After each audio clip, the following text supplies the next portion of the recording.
Welcome to Fort Worth 148's podcast, where we meet to discuss Masonic topics and strive to build value in the brotherhood. The opinions and statements of the participants do not represent any positions or stance of any Grand Lodge or Lodge and are solely the viewpoints of the participants.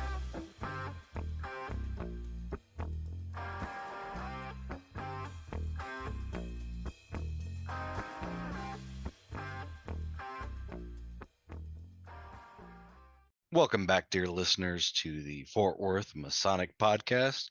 We're very happy to have you tuning in again.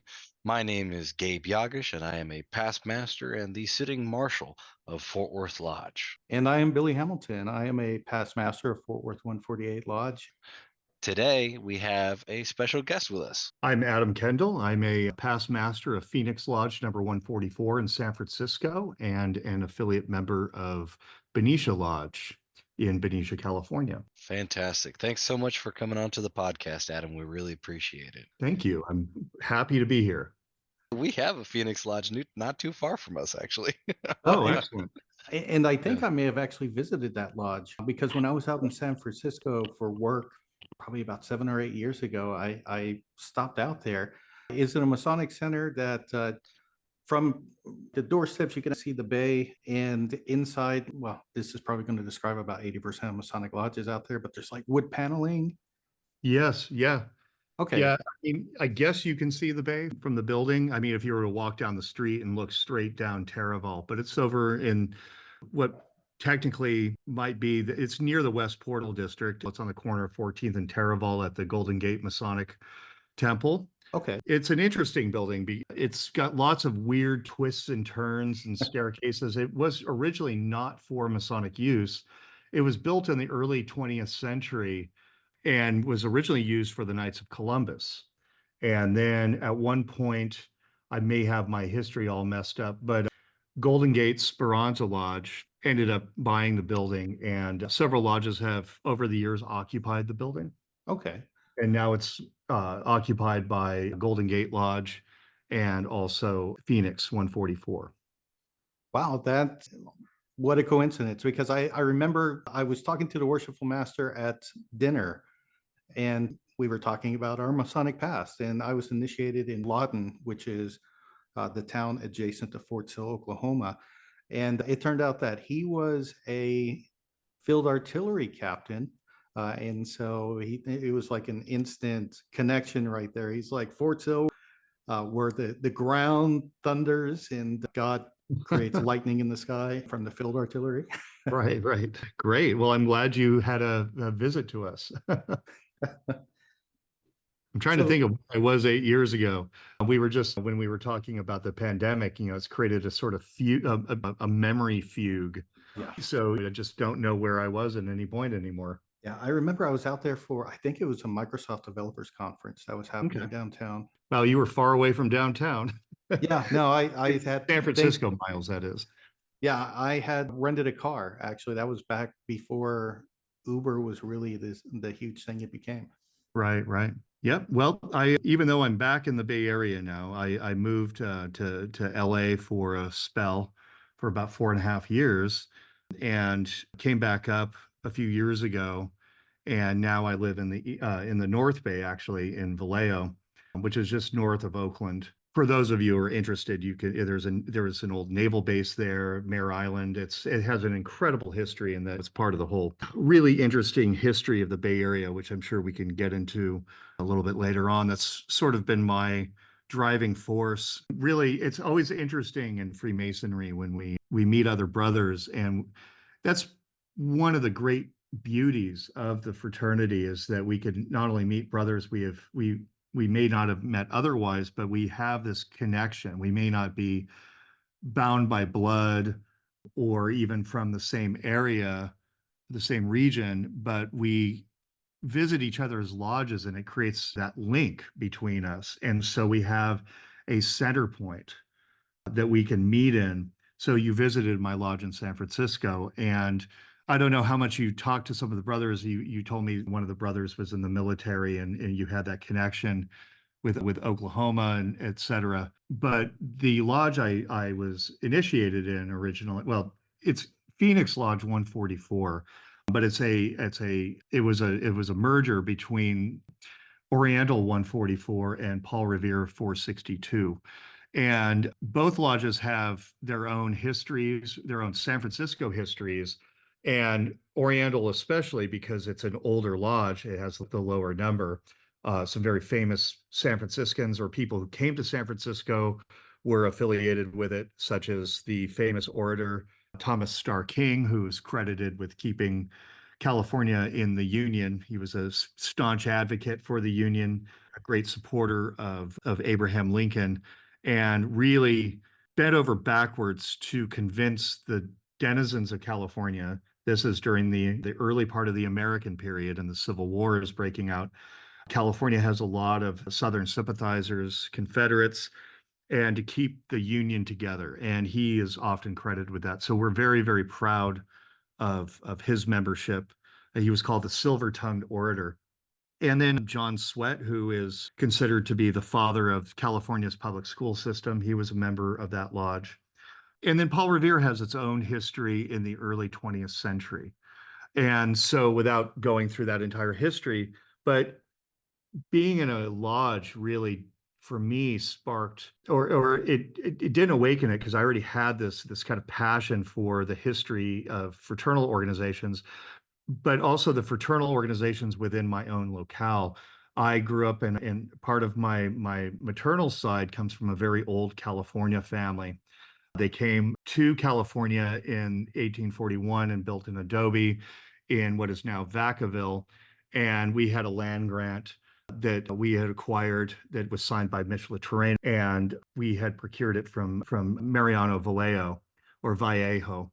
We call it Vallejo over here. And the town that I live in is named after him. And so this was all his land at one time. So my family is essentially, they were homesteaders, they're rancheros, and they were there to basically populate that part of that region. And there's a whole host of reasons for those land grants being given out. And that is part of my own family history. And I'm very interested in California history. I'm interested in history in general.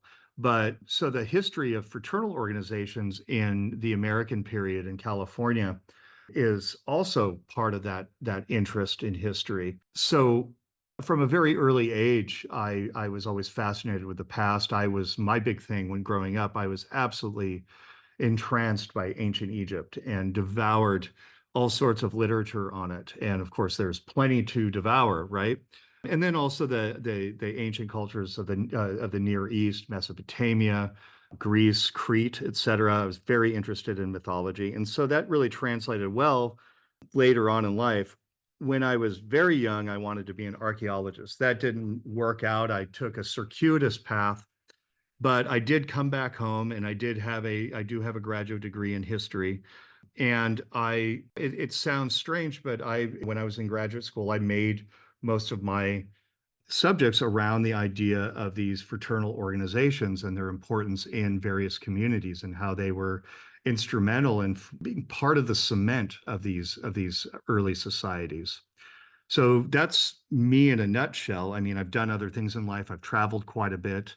I've been involved in the arts so I didn't spring out of Freemasonry whole cloth, but from a very early age, I had a very favorable opinion of it. I was not in DMLA, but my father's best friend, his father's best friend's father, it was a Mason, and he admired this person. And so he'd always kind of talk about Freemasonry, especially if it popped up in a movie, such as I don't know if you've ever seen it, Murder by Decree with Christopher Plummer, Donald Sutherland, David Hemming. It's about Sherlock Holmes chasing after Jack the Ripper. So I know that's been done a couple times, and it's actually based off of a very infamous book that was published years ago, and it's where the basic plot line from Hell came from. So that would come up, and he's like, "Oh, the Freemasons." And we talk a little bit about it, and he was interested in secret societies, etc. But I was the only one in the family, really, for many generations to become a Mason. We did find a really it's not a very good copy, and it was found on some ancestry.com website of a relative on my, like a great great grandfather on my mother's side, who had been, after he came from Germany, he went down to Mexico, and he was in full Rose Croix regalia. I don't know what jurisdiction he belonged to, probably somewhere in Mexico. He was down in Baja del Sur. And so it could be any jurisdiction. But Right. I found that was new, because all I knew, and it was the Masons were on my dad's side. My uncle, the legendary Uncle Clarence, who I never met, but he was a Mason, and I guess that's me in a nutshell for early years. All right. But my fascination with fraternal organizations has, I guess you could say, it served me well, because I do study them, and primarily Freemasonry, and there is much to study, and it's enabled me to work in the fraternity for several decades. Is there any other questions you have regarding that? No, I mean, that's fascinating. And it's interesting too, because there is this connection, well, this traditional romantic connection between Freemasonry and Egypt. So hear that your interests lie in that direction. I think it creates that connection. I know myself, actually, it was reading about Egyptian architecture that brought me to Masonry. I read a book called The Magic of the Obelisks. And it turned out to actually not be what I thought it would be about. I checked it out from my public library back when libraries were still more of a thing than they are today. And in there, it ended up being about the men who went to Egypt, and they actually took the obelisks that were in Egypt and they brought them to Rome or Paris or New York, London, what have you. And they talked about every single one of these guys, the main engineers and architects that were involved in these massive monumental movement projects were all Masons. Yeah. And that actually colored a lot of the legends around what the Egyptians did. That's one of my big interests, is a sort of looking into how people receive history, how they interpret history. And so I have a sad disclaimer for everybody, is I do not advocate the origin theory of Freemasonry in Egypt. But where it comes from is when Egypt becomes a sort of a country in Europe. It's colonized by Europe at a very early time. I mean, this is before it's called Europe, of course, but the Greeks and Romans were there. And then when the Northern Europeans started arriving, the French and the English, et cetera, there was a huge Egyptomania is almost eternal as they are, as an ancient civilization. And there's all sorts of crazy ideas about who the Egyptians were. And indeed, it is a discipline, Egyptology. Fraternal organizations are interesting because, and I'm going to paraphrase from Jan Osman, who is an Egyptologist, where one of his critiques on secret societies is that they seem to have been left behind in the growth of archaeology and Egyptology and any kind of ology. Science has passed them by, and they hold on to these antiquated ideas of their origin stories, these ritual histories. But at the same time, these historians and Egyptologists and et cetera have also kind of disregarded these organizations because they think that their origin stories are silly. But they're part of that continuum, that memory of what Egyptomania or Egyptophilia, the love of Egypt, is, and how that has shaped the country, or shaped the history of Egypt and ancient Egypt just as much as the actual history. So it's perception versus reality. Mm-hmm. I don't know if I articulated that well. I can do better next time.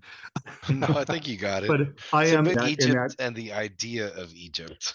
Yeah, I am interested in how people perceive these cultures. We do not, as an organization, need to be 3,000, 3,500 years old to be valid. And you'd be hard pressed to figure out what actually comes from that period if you are to believe that. But it's people's ideas and translating their hopes and fears and concerns, their contemporary ideas, through those ancient ideals and making an entirely new reality. So it is the imaginary Egypt, or the imaginary Greece. There's a lot of romanticism, and that can be played up. That can be used to our advantage. If I've often said in some of my presentations that Freemasonry, I can't remember where I read it, but if it contains what is best of humanity, then why not draw inspiration from these great building nations such as Egypt or Mesopotamia or the civilizations of the Levant? Why not? Because it fills us with inspiration. It doesn't have to come from there. And I'd be the first to say that if you said that there would be a third degree in an Egyptian style room, I'm there, because you could fill yourself with the perception of the past, the vibe, rather than having to believe that it's all real. So that's one of my interests, and how these organizations are perceived all throughout the years, and how they perceive themselves. And you really can look at really get into that by looking at your own local histories, your own Masonic records, which are directly tied to your civic history. It's so important. We do, as Masons, talk a lot about our history, but there's more of a fascination with the distant past, which is often not very well articulated, but we do a very poor job of articulating our more recent past, the last couple hundred years, in our respective locales. That's where the real meat is. Of course, the founding fathers are important. I've never said that they weren't, but our respective locales are just as important. They are part of the fabric of this nation. And Freemasonry obviously came to the colonies. It was the colonial period, very early in this ideal of what would become the United States. And obviously, further west you go, it gets a little bit closer to the modern era. California is officially admitted into the Union in 1850. It had been annexed by the United States a little bit before that, but the gold rush really precipitated the rush to the other rush, which was to get it into the Union. So that's sort of how I kind of look at Freemasonry in a lot of ways. It's an endlessly fascinating maze. There is such a vast collection of material culture and literature. Not all of it is great, but some of it is written in the time it was written. So that almost by default makes it fascinating. I don't know. Your mileage may vary. Some can be very dry and crunchy. Some can be very florid and not true at all, but just really interesting where they're coming from. And these reflect not necessarily the truth of what the Freemasonry is, but what they wish it to be and what they're seeking answers. And it also points to certain trends in their society at that time, different outlooks on religion, spirituality, and so forth. Well, and it makes sense too that the idea, even if there is no tangible evidence to show that we descended from, say, the Knights Templar, right? If we take on the trappings and the ideas, the best ideas of what they represented, right? Is that not a legitimate form of improving ourselves? I would say so.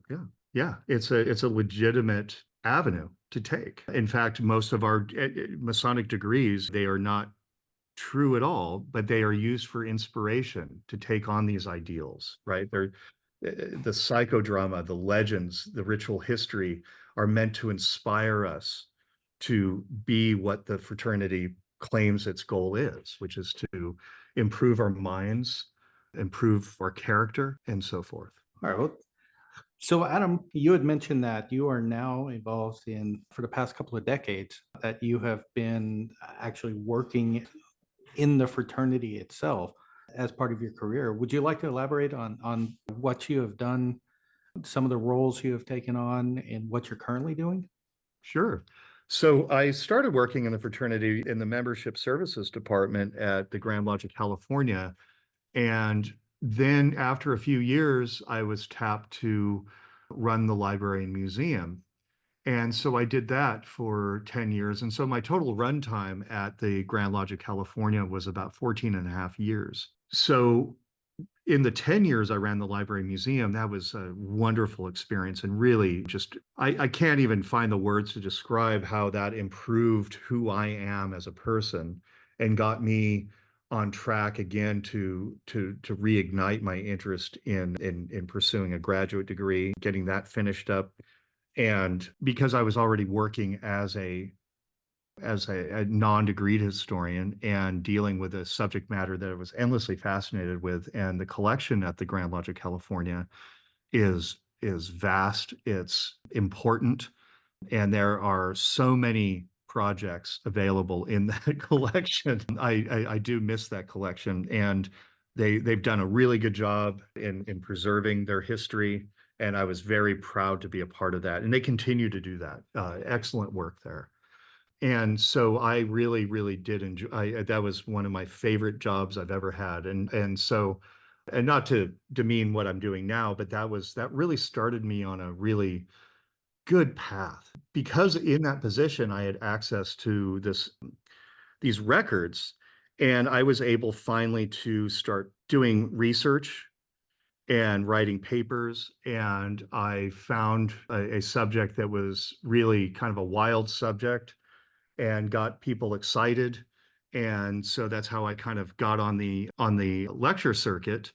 And then I decided, I went to the International Conference on the History of Freemasonry back in 2007. And this was great because it was in Edinburgh, and it's one of my favorite cities. And I got to meet all of these Masonic scholars that I really admired. And I was watching these presentations, and I knew I had it in me that I could do this. And so that was kind of my moment where I said, I can do this too. I am capable of doing this. And so, but I was lamenting to a friend that I don't have anything that I can really center on. I felt like a generalist. But I quickly found something, and then I submitted the paper for the next ICHF, which was 2 years later, and it was accepted, and I was able to start my career I got myself noticed on that front. And it was well received, and I continued on with it. I actually turned that whole subject into a trilogy. And then I started on other subjects, and then lecturing about, because I was involved in the interpretation of fraternal history, I started doing a lot of lectures on that and showing our material culture and what it meant. And so I not only lectures, but I was able to do videos as complements to our exhibits at the Grand Lodge. So it really helped shape me and who I am today. Moving forward, this is over several decades. I was initiated in 1994, and at that time I was one of the younger members of the lodge, but there were some other guys, they were in their 30s, and they were interested in Masonic history. And one of the guys that got me into the lodge, he was assistant Grand Secretary, and he introduced me to the Grand Secretary.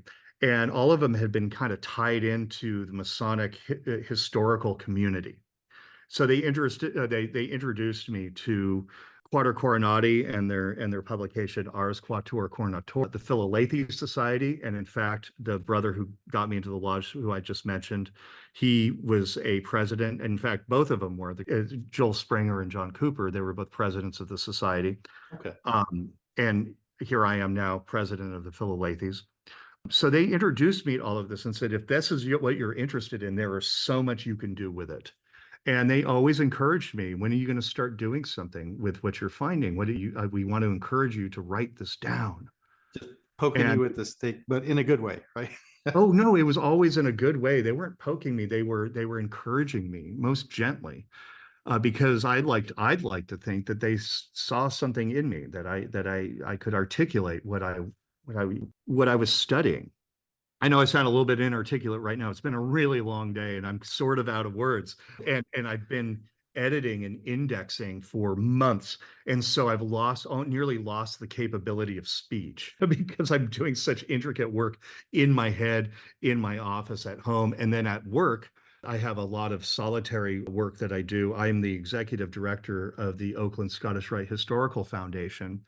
So it's a foundation that we formed a few years ago to help restore and preserve not only the building, which in and of itself is a work of art and therefore sort of an artifact in Oakland history, but also the history contained within its walls, the books, the archive, the personal papers within that archive of our members, and some very interesting, well-developed human beings, some of them very cranky, some of them very eccentric. And it shows the wildness of the West and the formation of California. But also, I think every community has these people. And so it really shows a new society in flux, right? Especially as these fraternal organizations get off the ground. So that's my day job. And then my everyday job, and especially on the weekends, is I mentioned earlier, I'm the president of the Philalethes Society. I'm also the editor for Heredom, which is the annual journal of the Scottish Rite Research Society. And I'm also a member of Quatuor Coronati Lodge, and I do a lot of work proofreading and doing some other stuff for Ars Quatuor Coronatorum. So I'm quite involved in research, a lot of other people's research, but I'm pecking away at my next few offerings. So that's, if you don't mind me, this was something we were talking about earlier. As a person, especially someone who is very much involved with the editorial side in the selection of pieces for our, like Heredom in Ars Quatuor Coronatorum, what would your advice be for those brethren who are looking to become the writers of tomorrow or the Masonic researchers of tomorrow? Since you now have, you've been behind the scenes, right? And Right. having published so much yourself, now you get you're part of the sausage making process for the selection of these pieces. Yeah, the advice I would have is, well, there's a few bits of advice. One is finding a viable subject to write on. You have to decide, well, one, what is it that I want to write about? What are the resources? And then seek those out. The other is this where would this end up? Is this a better presentation? Or is this something that can be published in a journal? And if so, which kind of journal? Would this be better locally? Would this be better nationwide, or would this be better internationally? But on top of all of that, beginning research is to know how to research. And you learn this in basics of it in high school. So it's not just 100,000% graduate level knowledge, but it is built upon very heavily in the graduate level and postgraduate levels. But the ability to research, to know what your resources are, the value of the resources, how they weight, are they reliable? Do I only have secondary sources as opposed to primary sources? Seeking those out, it can take a lot of time, a lot of effort, and sometimes money to locate these sources, because with research, you shouldn't always only have tertiary evidence, only secondary resources. And the ability to analyze them and to kind of pick out the truths as they are. Also having a question: what is it I need to know? What is it that everybody needs to know? What am I trying to find in this research? And it's way more complicated than that, but those are the basics, I feel. Okay. So with your involvement with the Scottish, let's go ahead and talk about some of the organizations. And let's begin with the Scottish Rite Research Society. How did you become involved with the Scottish Rite Research Society? How did, I guess, you move through to become one of the principal leaders within that organization? How did that come about? Well, I'm going to jump back real quick because Sure. I did forget something. One thing that is very important out of all of that regarding research is that once you have your question and what you need to answer and your evidence, being able to format it correctly into a cogent article with a beginning, middle, and end, your footnotes, everything. There's style guides will help you with that, but how to construct a cogent argument that is your research paper. So that's it in a nutshell. But moving on to the Scottish Rite Research Society, I think it's to echo back to even my what I was saying regarding my evolution through getting involved in research. Mhm. Is that's how I got involved. Those simple hints from my Masonic mentors to start investigating what other people were writing. And that's another cue, is see what other people have written on these subjects, right? And to read what people write, even if it's not the subject you're researching yourself. see how these papers are written for these particular journals, and that you'll gain a knowledge of how to construct a paper. And so because of the work I had been doing, to circle back, that's how I ended up being on the board for the Scottish Rite Research Society. I got an email one day, as often it happens. I had been working at the Grand Lodge, and I got an email asking if I'd like to take over for editing the Plumb Line, which was the quarterly newsletter. And I said, these are the things that pop up and you don't turn down, right? Right. And so I did. Oh, 100%. I said, oh, you did. no, I did not turn it down. I did answer it.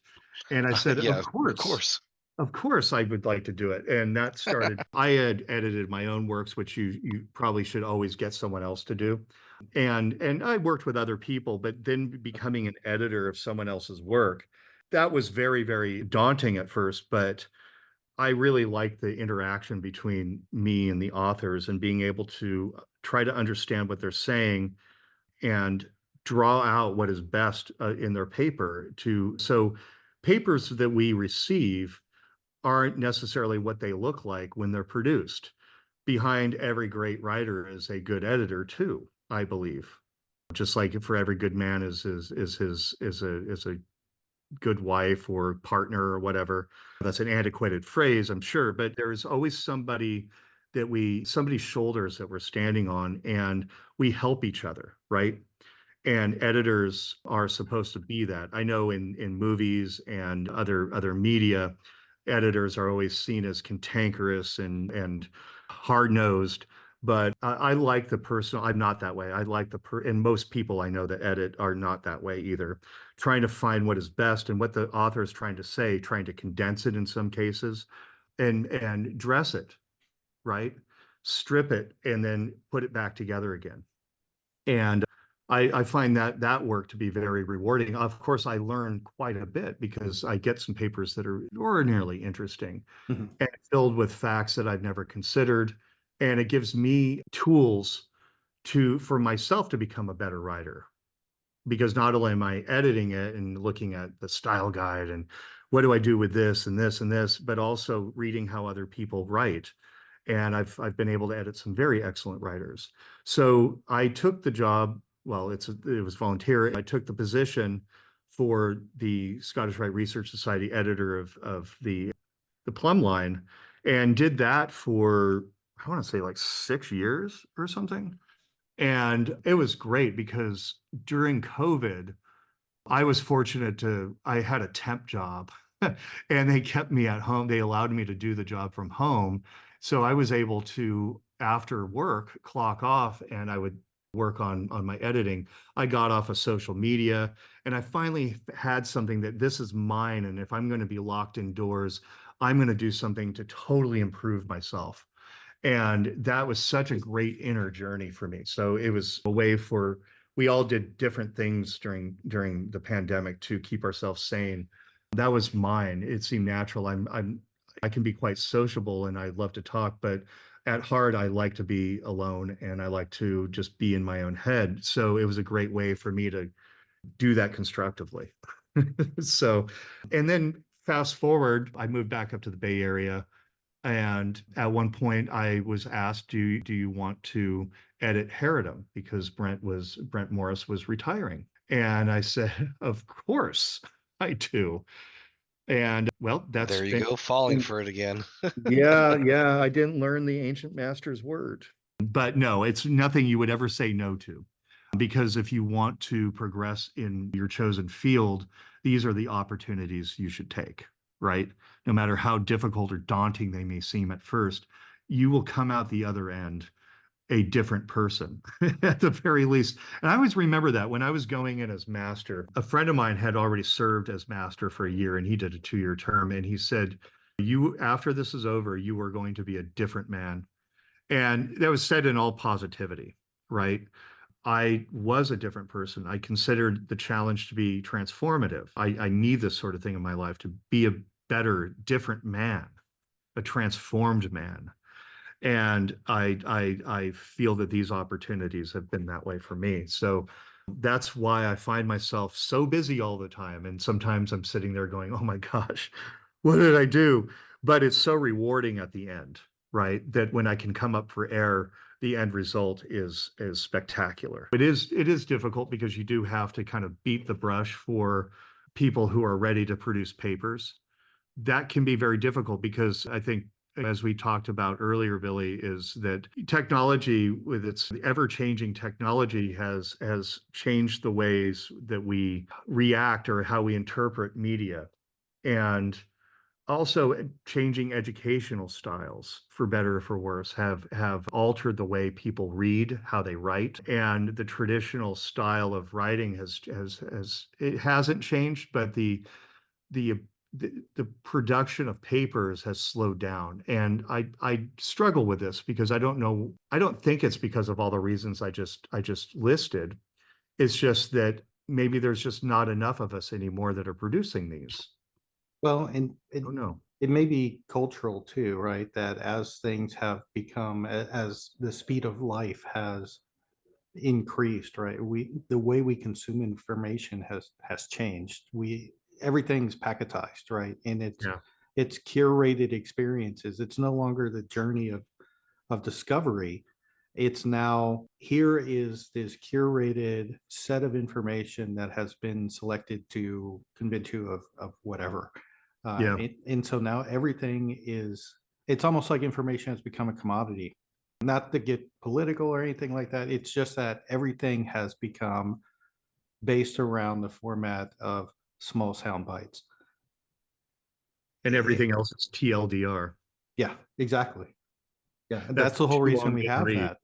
Yeah. Yeah. I've had those comments before. Wow, that's a really long paper.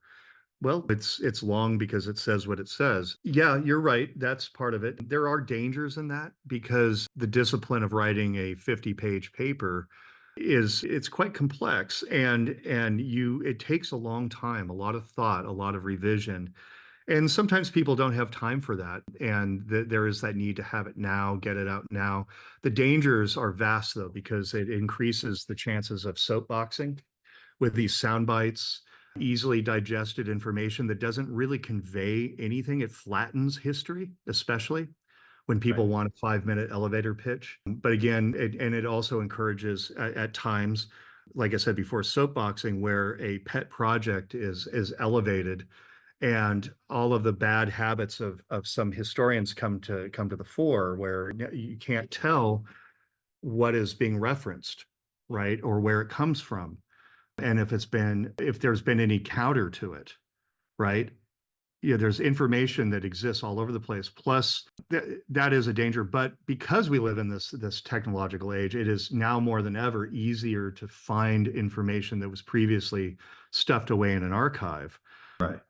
The problem, though, with Freemasonry, well, it's not the problem, but with any subject, is that this is why most courses, especially postgraduate, will require you to understand or read or write different languages other than your native one.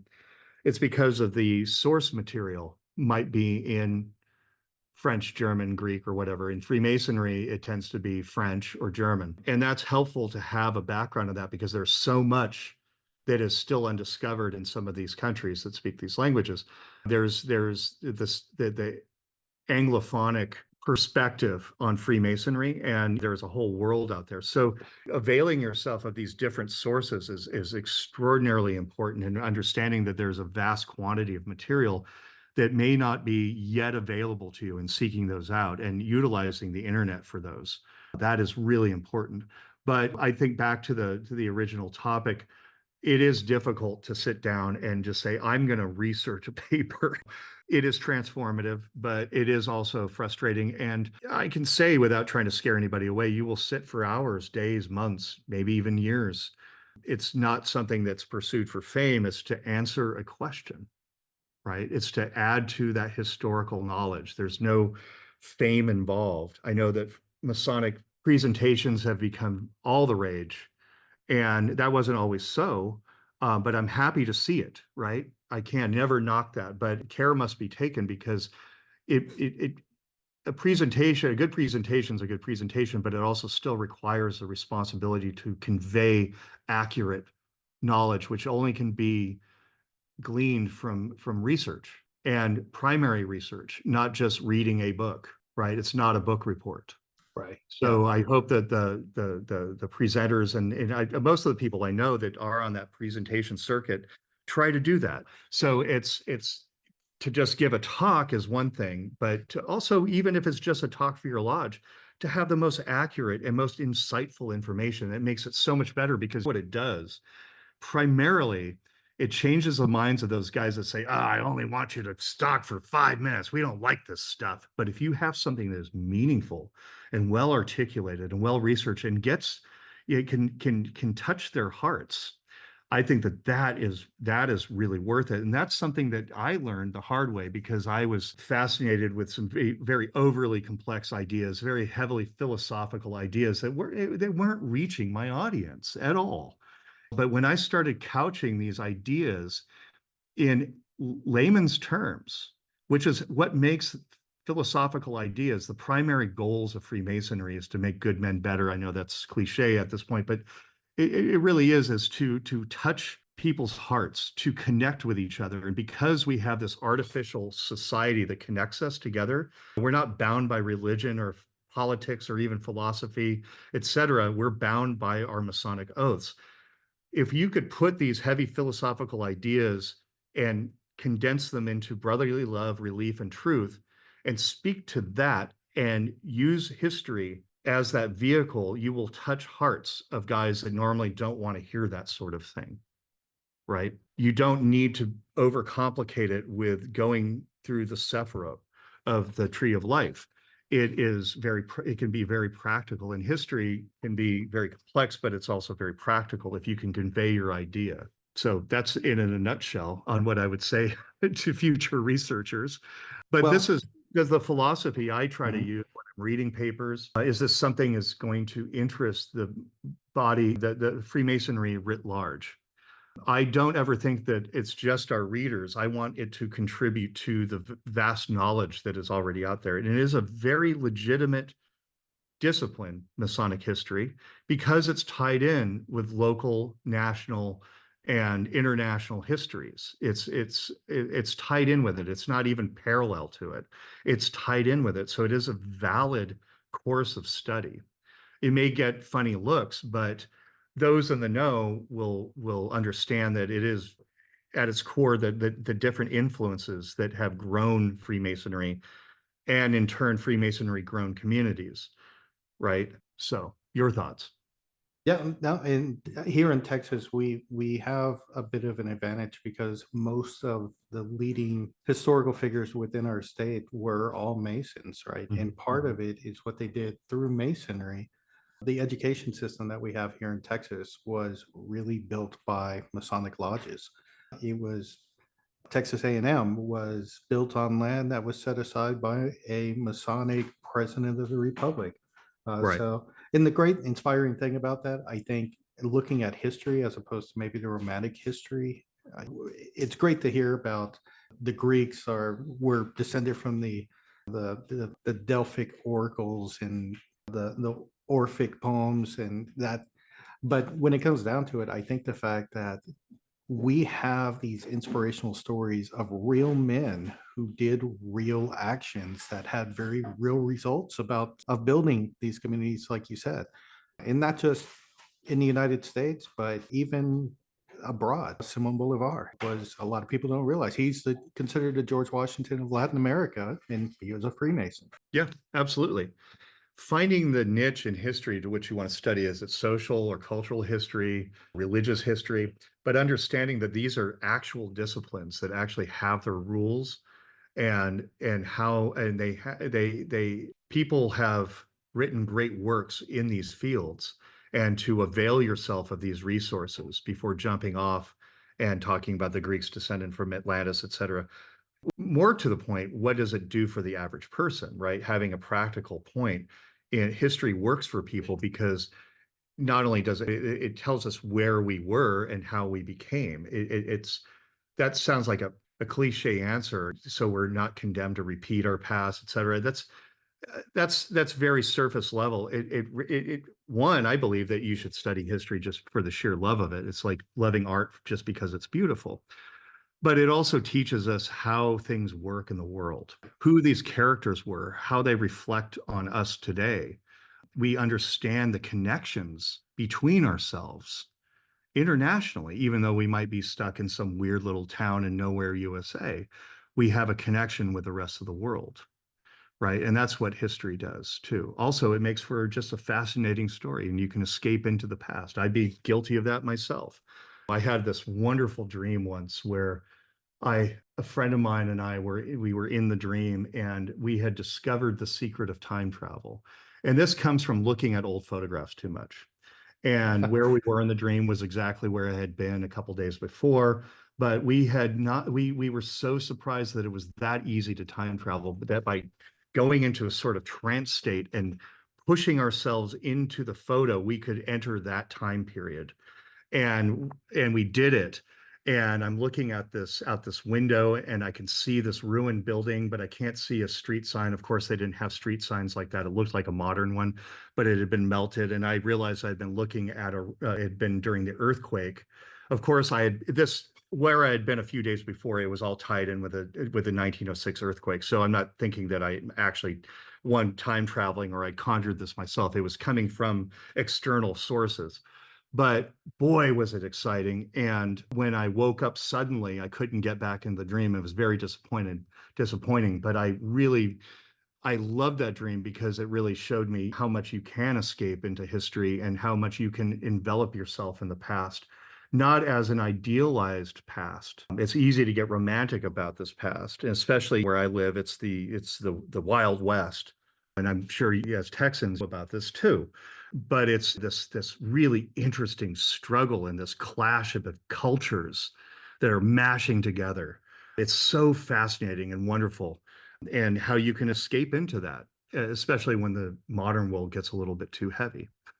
So, and also come out insightful about today's current events as well. So that is, it sounds almost like a transformative dream, especially because the fact most of the time you can't remember what you dreamed about last night, but here it is, it sticks with you all this time later. Yeah, I mean, I have very vivid dreams, but this one always sticks out. I always have these clever dreams where, wow, that was so clever. I'll never forget that. And then I do. This one just haunts me, and it's just such a it's just a wonderful memory, part of my own history.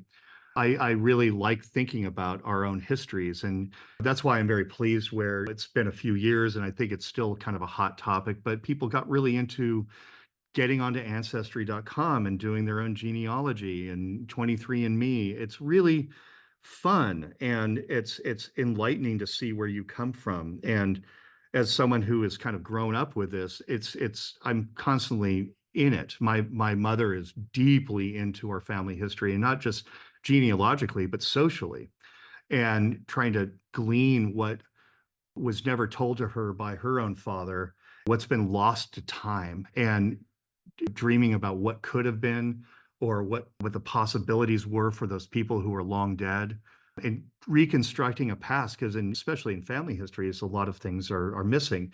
And indeed in social histories and in cultural histories, there's what we call silences occur, where either by force, where an entire history of a people have been forcibly erased, or they've been destroyed, or they've been forgotten because they've been deemed irrelevant. Freemasonry has that danger because we have in the past thrown our records out. We create our own silences, and this notion that nobody knows where we came from or what we do or whatever, this old canard, it's so false, and it actually says to the world that we're kind of bumbling about it, that we don't even know what our organization is, and that's just not true. There are some missing pieces, but we are starting to we know where we came from, and we know what this organization does. It's finding these lost histories, which is so important, and how we interacted with other parts of society, for better or for worse, for good or for ill. I mean, we're not always on the side of the angels. Freemasonry is composed of individuals who have their own agendas in life too, and have done some wacky things, or what we would consider wacky. But I want to caution, though, I say this because I'm being very easy and kind of joking around.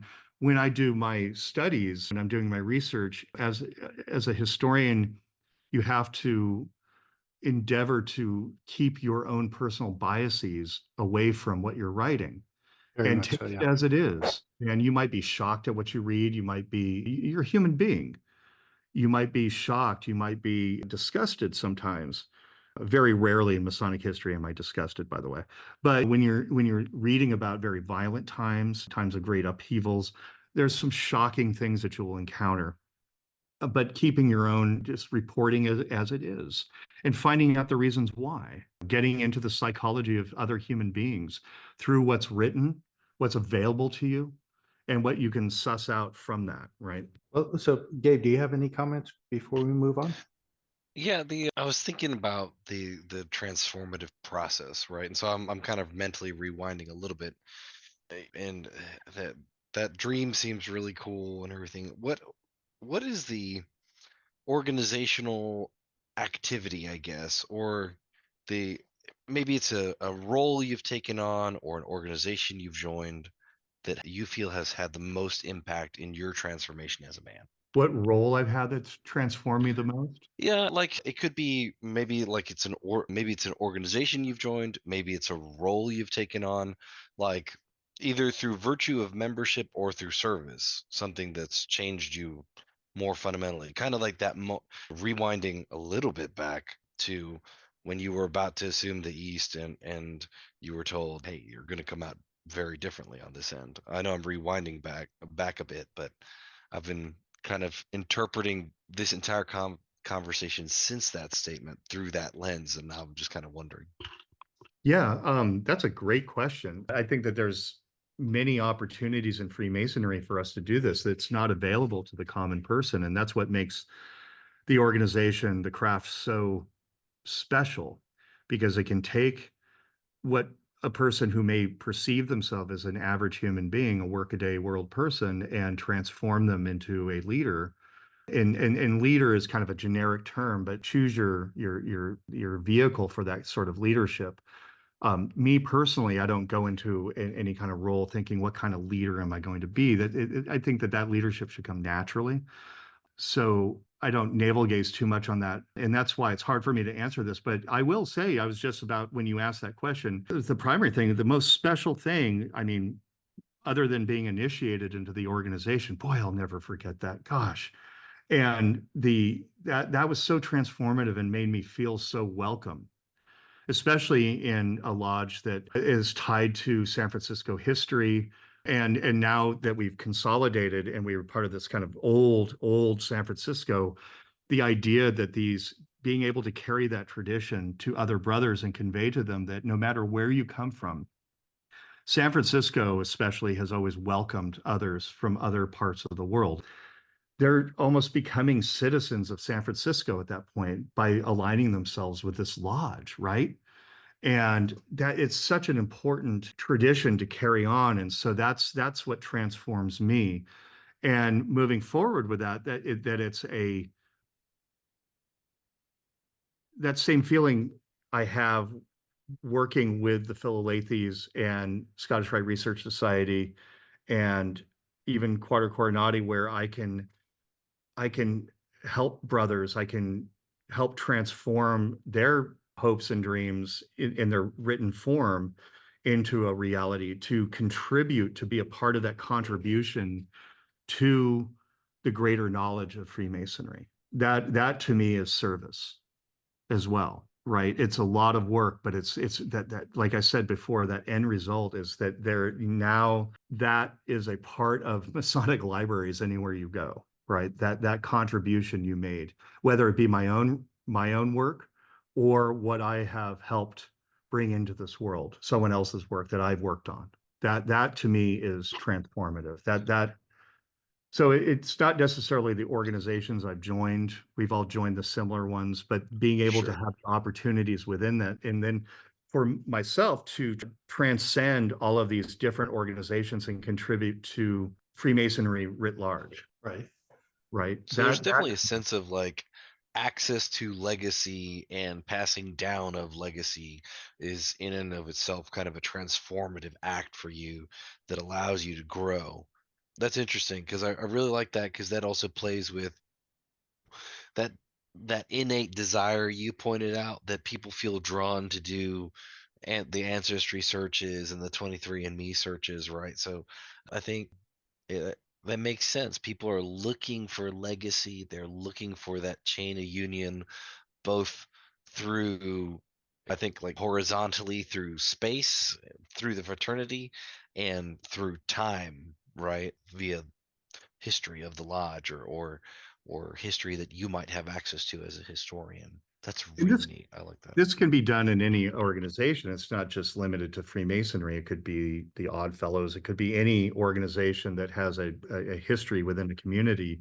But through these organizations, we become closer to that community and to the history of that community. We become part of its words on the pages of its history. I think and for those of us, especially in the modern world where we're hit right and left with all sorts of noise, the experience within fraternal organizations gives us a sort of not solitude, but a quietude, being around familiar faces, having tasks to do where you're dependent upon, the fact that how we communicate our degrees and the method of instruction is sometimes mouth to ear, that it dispenses with all of the other stuff. And I know that there's a lot of move to let's make all this digital and everything. And yes, the digital world can make things a little bit more streamlined. But I think that sometimes we misunderstand that just because it's old and, young guys don't want to have to learn mouth to ear ritual and blah, blah, blah. Why not? Why can't we put down our phones for a couple hours? Why can't we sit one-on-one? Because I tell you, I've met people, younger people, and I'll play the old man right now because I get to be now. I meet younger men sometimes that interact socially in ways I never understood. I don't understand. It's because the method of socialization is so different. And it's people that have grown up in front of their screens and not really one-on-one. I was always taught to look people in the eye, et cetera. And I meet people, and it's not just Masons I'm picking on, just the public in general, where there's an inability to kind of focus on a one-on-one interaction. And Freemasonry and other fraternal organizations can help one center oneself and take us away from that noise, teach us methods of acting as a gentleman that we may not have encountered in our daily life, especially for those of us who don't have to wear a suit every day or wear jeans and a t-shirt and boots and get dirty all day, to be able to scrub ourselves off and to dress like a gentleman. That's something that's very special, especially because it fulfills at least my American dream that I'm not in a classist society. I can become a gentleman at the end of the day. I'm not defined by the dirt on my hands or the calluses on my fingers. I think it's so necessary, and that's transformative. It enables the average person to be a high priest, to be a worshipful master, to take their obligation in a historical lodge and be bound to a tradition that's not only part of a fraternal tradition, but also a civic tradition. And that's the history I'm after, what the mechanics of that, the inner workings of that, the human stories of that. Yeah. And it's interesting too that you talk about the push to go more digital. And I find in my own personal interactions with younger Masons that a lot of times younger Masons are actually wanting the more complex. They're wanting that mouth to ear experience because they've grown up with the online transactional friendships, right? Mhm. And that's what Masonry gives them is something different, right? For the first time in their lives, they now have this ability to be in a purely social environment with other people. And I think that that is actually one of the strengths that we have if people think about it, because you always hear, older Masons, especially the younger guys, want it cheaper and faster. And I find that the opposite is actually true. They've had it cheaper and faster their entire lives. So this is the one opportunity they have to actually get back and have a truly social experience in the classical sense of the word. Absolutely. And I think I'm really grateful that as Freemasonry has adapted to technology, it's been a little bit slow, I suppose, but I'm glad that the Grand Lodges I mean, at least I can only speak for mine, have embraced it, but we still value that one-on-one connection and celebrate it. It's how we understand each other. But technology obviously is a tool. It's not a panacea. It can't fix anything. But boy, has it really helped in bringing a lot of not only our promotional side into the fore, but also helped us instruct our brothers, especially during the pandemic, or when they're at home and can't be available, they can't avail themselves to their coaches, right? But I think that still needs to be done. I do occasionally on online forums. I see guys, we need to dispense with this, and we need to get rid of this and that, and it's like, but really, why? Not because I'm a hard traditionalist in that regard, but because it works. That's why the beauty of sitting down with somebody is not too dissimilar from sitting down with an actual book. There's a psychological and physiological response to these actions. Right. And they're necessary and they're part of our human evolution. I don't get as much information reading stuff online. And indeed, I'm in front of a computer a lot, so don't think I'm not. But it's easier for me to print something out and read it. I get more out of it, right? I have to hold it in my hands, which is why I make my laptop look like a book. I have a book case that looks like a book. My Kindle has a cover on it that resembles a book and has the weight of a book. Right. So transforming technology to suit what you hold dear too. I'm not just a bibliophile that won't give up his books, but I think the embracing of technology can help, but it also can hinder us, especially when we're in it all the time. And the human interactions, and sometimes they can be quite complicated, and sometimes we've all been in lodge. I'm speaking to a Masonic audience. Not everybody gets along all the time. We're humans. But the ability to face that, to accept it, and to work it out in a brotherly, civil fashion is so important for this world. And I'm not saying this to suggest that everybody should be a Mason, but these are basic lessons of Freemasonry. But this is to the civility, but the civility goes along with the acquisition of wisdom, that lifelong journey of learning, and to become more mild and circumspect. This comes with age too, and that brings me to another thing: is that in the hot topic is Masonic research and Masonic history. But it's not political and it's not a race. It's what you learn in Freemasonry doesn't come on your third degree. We all know that. Right. But it's not something where, where are the esoteric things that you promised? It's more subtle than that. It flowers. It blooms. It grows and blooms. And it takes time. And with that time comes age. You will get old in the fraternity. So don't think you haven't found it and drop out, because it manifests in subtle ways.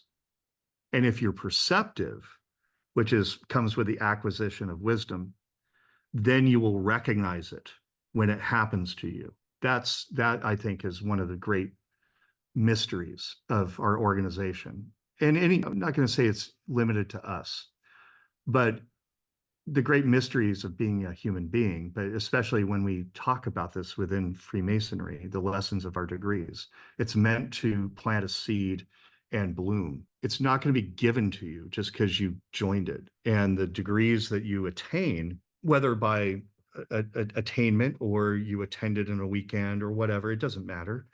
There's different traditions and there's different methods of instruction. I'm not criticizing any of that. It's what you do with it, really. And it takes time. It just takes time. And I'm impatient. We all are. I want to get things done. I'm right now sitting on 2 projects that I'm just dying to work on, but I have to sleep. I'm married. I have things I got to do around the house, and it will come when it comes. Right. And boy, when it comes, then that's great. You can fill your night with just this ultimate pleasure of writing, and all of the research that you've done will just start to take shape. The joy of investigation. Yes, and that's one of the things I actually, it's often been asked, what would be your main requirement for a candidate into Freemasonry? And there are some answers I've heard that are quite quite harsh. They have to do this and they have to be educated in this and that. And we are educated in different ways. And even we all have to admit that. And I guess if I had any requirement other than the normal ones, is that it's not a requirement. It's something that I want to see in a candidate, is that they're inquisitive, Right. naturally curious about life. And what, I haven't really been disappointed. The brothers that I don't do a lot of investigations, but the brothers I've met that have been investigated and led into the lodges and are now brothers, I see a curiosity with them, and I can hear their interest. And some are just beginning and some are quite advanced, I suppose. And they all have a perspective that was worthy of consideration. And I think that Freemasonry, or involvement in Freemasonry, can teach us that, is to listen and to try to understand a different perspective, even though we may not agree or if it's wrong.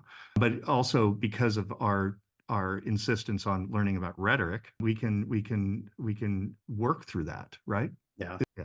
So I know we were already over an hour into the conversation. I did want to ask about your work with Quatuor Coronati, right? Because Okay. you're currently junior warden, and that is quite an accomplishment, right? Not very many Americans are accepted as full members of the lodge, much less an officer.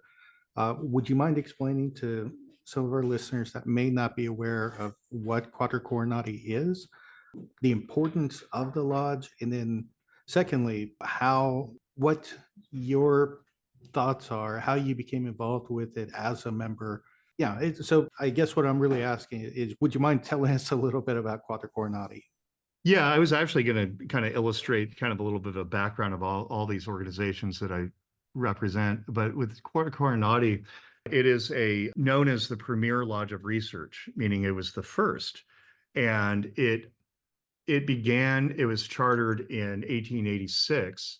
The warrant actually was issued, and this is all on their website, I'm not making it up, it was issued in late 1884, but there was a delay, and because some people were traveling, et cetera. And so it was finally formalized in 1886. Wasn't the original master, he was in the military, I believe, and he Yeah, was, Charles Warren. yeah. Yeah, he was, as their website states, he was on a diplomatic, this is a quote, diplomatic and military mission to what is now Botswana.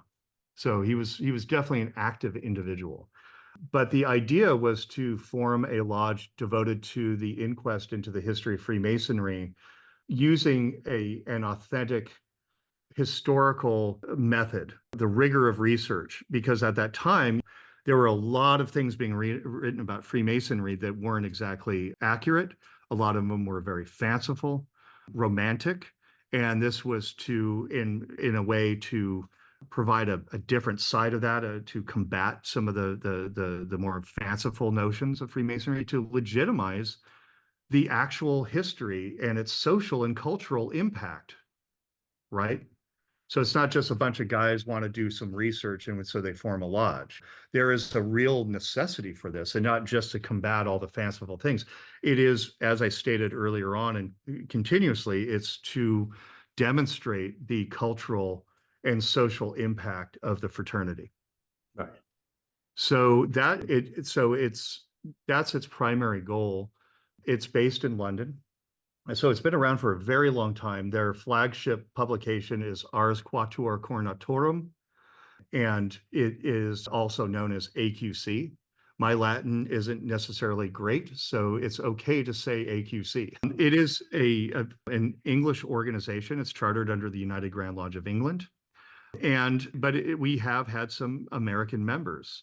Dwight Smith was one of them. Alex Horn, who was not only a California Mason, but also lived in San Francisco. So that's a really nice little, I guess, feather in my cap, being the second San Francisco Mason to be admitted into the lodge. Brent Morris was its first American master, or US-based master. Right. But it is primarily an English organization. So not many Americans may even know about it, or they may think it's too British, but it is international in scope. Wherever the empire went, so did Freemasonry, and by extension, the United States as well, and North America, right? So there's a lot for us to cover. So that's Quatuor Coronati in a nutshell. It is, we have our correspondence circle. So you can subscribe to the correspondence circle. That's QCCC, the Quatuor Coronati Correspondence Circle, and you get the annual transactions, which is AQC, and which is the journal of all of the research papers published for that year. So membership in the lodge, though, is a little bit more exclusive, and it's the population of the lodge is drawn from those who have demonstrated some sort of research project, and it has to be accepted by the lodge, but has a known history of research. For me personally, I never set out. I was a member of the correspondence circle, but I never thought I would ever become a member. And so when that chance came and I was accepted, I was overjoyed because, I mean, it was a real honor. I'm still trying to figure it out. There are some real giants in that lodge and brothers there that I really respect their work. And so it's being able to, what I like about it the most, though, is that it helps me, the path that I'm on, me personally, without anybody else saying anything about it, is how I can transform myself, how I can improve myself. If this is the path that I'm on, this opportunity gives me a chance to do it better by learning from those who have come before me in this chosen field. And Quatuor Coronati, the Scottish Rite Research Society, and the Philalethes Society all contribute to that. I'm sure as Texans about the Philalethes Society, begun in 1926. It's the oldest independent research society. So whereas Quatuor Coronati is the oldest research lodge in the world, Philalethes is the oldest independent research society. So it's not a lodge, right? And that was begun in 1926. And their publication, or our publication, is quarterly. It's the Journal of the Philalethes Society. And Philalethes means lover of truth. So it's yet another outlet for Masonic research. And then lastly and these are in no particular order, so I'm not providing any kind of hierarchy here, is the Scottish Rite Research Society, which is actually the baby of them all, begun in 1991. And that is, their annual is Heredom. And it is to investigate not only the history of the high degrees, we do take a broader scope, fraternalism in general, but we do like it when there's papers on the Scottish Rite or high degree Masonry in general. So all three of these combine, at least in my mind. We spoke about this a few days ago, Billy, that when you're in a particular profession, there are trade organizations and trade publications that are offered that if you're deep into your profession, you'll subscribe to, because it's just kind of accepted. And they offer opportunities for you to go out and attend conferences, et cetera. And so this, to me, I'm sorry? Yeah, and expand your knowledge and exactly find best practices. Exactly. And so these organizations, for me, kind of fit that bill. These are things that I think that all Masons should belong to. And then, of course, there are the other research organizations that are also are very worthy. Grand College of Rites, God, that's cool. TLR, shout out, Texas Lodge of Research, that is important. And all of the other lodges, the Southern California Research Lodge, the Northern California Research Lodge, all of these are so important. I don't have a hierarchy for all of these. They are important for the communities they serve. The three I mentioned are very international and have a history, a legend, a reputation that cannot be gainsaid. And so I think that for a budding Masonic researcher to subscribe to these, and this is not a sell, this is a sort of a suggestion that to read these publications, to see how people write their research. There's a variety of writing styles, right? But by being in these publications, it's accepted because it's been deemed by peer review and whatnot that these are acceptable for the publication and to be put out to the general population. It also provides non-Masons an opportunity to read what other Masonic historians are writing. And it gives, I think, a good perspective, and also kudos to our organization for really emphasizing the knowledge part of our organization. We talk about the gaining or the acquisition of knowledge. And I think that the research organizations in all of their forms provide those opportunities. So these happen to be the ones that I'm representing at this moment, 3 of them. And for Philalethes, I'll be president for 2 years. I was just elected in February. In November, I will be going to Quatuor Coronati and installing my successor as junior warden. And there's the future from there. For Heredom, I continue to be the editor. All of my weekends are putting on my editor hat. And right now we are closing up shop on volume 31. I am putting the finishing. I have another 12 hours or so on the index. Never thought I'd ever do an index. That is a legitimate profession. I am not a professional indexer, but I respect that profession, right? Right.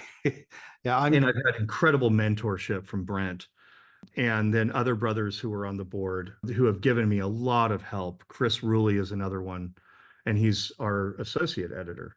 These are and all of the brothers, and the list is really long, so I can't name them all, but they are all very helpful and lend their particular expertise when I call them up in the afternoon or in the evening and kind of panicked. I'm like, what do I do about this? So I do have to say that is one good thing about the Masonic researcher community, if you will, is that all of them are extremely generous with their time and their advice. So Yes. you're not in it alone, right? You can always reach out. And the guy whose book you read, you could reach out to him, and don't be surprised if they answer back and have all sorts of advice to help you improve yourself. Because knowledge should not ever be hoarded, right?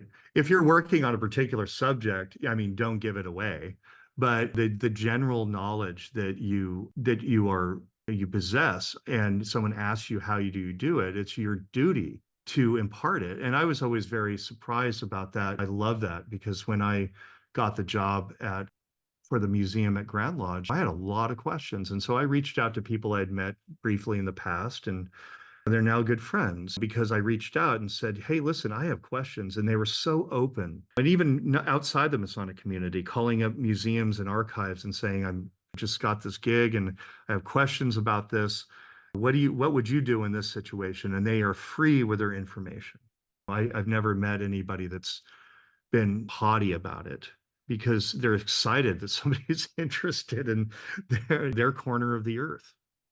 And like you said, it is a community. And so it's there for all of us, because we possess different types of knowledge. And if it can help someone's current research or future research, all the better, because we don't possess all the information, right? We're not born with it. We don't pop out of the egg knowing it all. It's something that's acquired over time. So it may take several years to come to fruition. Right. So yeah. So Adam, if you don't mind, this has been a fantastic conversation. I know we can keep on going, but I want to be cognizant of your time. And also here, I have to say, you were one of the speakers for Texas MasoniCon. So I want to make sure that we give our listeners and attendees a reason to come up, right? We don't want to explore everything right now. Let's leave some for MasoniCon. Right. Yeah. And I can talk about these things in a similar manner when I'm there. I do have a presentation about thinking historically and using visual aids from my collection here at the Oakland Scottish Rite to sort of illustrate how I've determined what a history of an item is. These are practical questions that people have for what I do. And so I can impart that on the listeners and also delve into some other deeper stuff. Fantastic. Yeah, I'm looking forward to welcoming you to Texas. Yeah, me too. That's going to be great. I'm going to have a good time. Hopefully it won't be too hot or humid. Well, it'll be hot. It'll be hot. Yeah, it'll be really hot. I don't know about humid. Fort Worth is blessedly not humid compared to other places in Texas. So. Okay. I know there's a couple people that'll say, "Oh yeah, it's really humid," and I'm like, "No, it's not." Well, yeah, that's true. But I do California, so we get humidity here, but not like you do, and not like places more humid than we have a nice solid heat though, so you'll enjoy that. But we hope to play good hosts to you and all the other speakers. Oh, and since there's extreme heat, that means we have to dress up in wool suits. Oh, Of course. perfect. That sounds The fantastic. true Masonic tradition. Oh, and that's why we have the hotel right across the street for you. So if you could brave the Awesome. blast Yeah. furnace crossing the street, then you're good. Hopefully, Yeah. as long as the air Great. conditioner is up to specs. Oh yeah, I'll be fine. It's just it's going to be a blast. I'm looking forward to it. Thank you very much for having me on this podcast, and thanks for having me out your way in Texas. And I'm really looking forward to meeting some of the brothers. It's not often that I get down there, so I'm really happy to return. Yeah, absolutely. It's our honor to host you, and so I'm really excited. So with that, actually, at this point, is there anything that you wanted to mention that you may be working on that we may want to keep an eye out for from you in the future? I know you're heavily involved with Heredom in AQC right now, but is there anything else that you may have in the works? I have some future works, but that's for me to know and you to find out. All right. We love some So- good secrecy. Yeah, it's still in the works, and so I'm slowly developing more material for this upcoming couple projects. I don't know yet where they're going to land, but I'm not really worried about that. I have to get it down on paper. I've collected most of my materials, and it's one of those projects that one of them especially where I could keep going with it.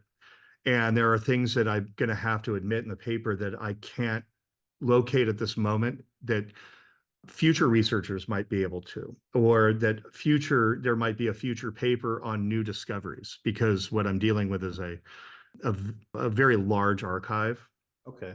and many different facets to it, but I'm trying to piece this together. I'm working off of a previous paper for this subject, which is going to help a lot as a secondary source, but I'm going further. And what I like about when I do history, especially when I read something and the historian has said, this was left out for future historians, right? So I found a cue, maybe unintentional in this previous work, where I had more information than they may have. Okay. And so I can accentuate their work. It's not a rebuttal by any means. It's like I'm carrying this work on. And then when I leave it, it will be for someone else too. Well, and Chris and I Yeah. were talking about this, that when you finish your paper or you finish a book, it never fails. You find something, it's like, damn it, I wish I would have had this before Oh I my published. God. Yeah. Yeah. Or you find that weird old typo, or that should have been somewhere else in the paper. But that's the thing, is that you have to just let it go. Just let it go. It's hard. Close the file, send it, and then take Yeah. a while before you read it when it's in print. Like art, it's never finished. It's just abandoned. Yeah. But hopefully abandoned in a good place, right? To where Right, it's exactly. coherent. Well, yeah, exactly. Not like you dropped it before you collapsed. So, So well, thank you so much, my brothers. yeah, absolutely. Thank you for being here. Brother Kendall, can't wait to welcome you. Gabriel, do you want to give the information about Texas MasoniCon? Because tickets are still available. Yes, absolutely. So, folks, if you are interested in Texas MasoniCon, you can purchase tickets and get more information about the venue and speakers and locations and time at texasmasonicon.com. That's texasmasonicon.com. And the event will be Friday, August 2nd, and all day Saturday, August 3rd. It's going to be a fantastic time. Saturday is going to be our conference portion. We will have breakout talks all day, wrapping up with a keynote speaker. And Friday, as is tradition, we will have a festive board. The festive board usually does fill up more tightly than the conference portion does, just because meals and space are more complicated when you're doing a festive board. But we had an amazing program last year, and we hope to follow it up with a similarly good or even better program this year. And we are really looking forward to seeing everybody there. So remember, TexasMasonIcon.com, Texas MasoniCon, go buy your tickets. We're looking forward to seeing y'all there. This is Gabe Jagush signing off. This is Billy Hamilton signing off. And this is Adam Kendall signing off.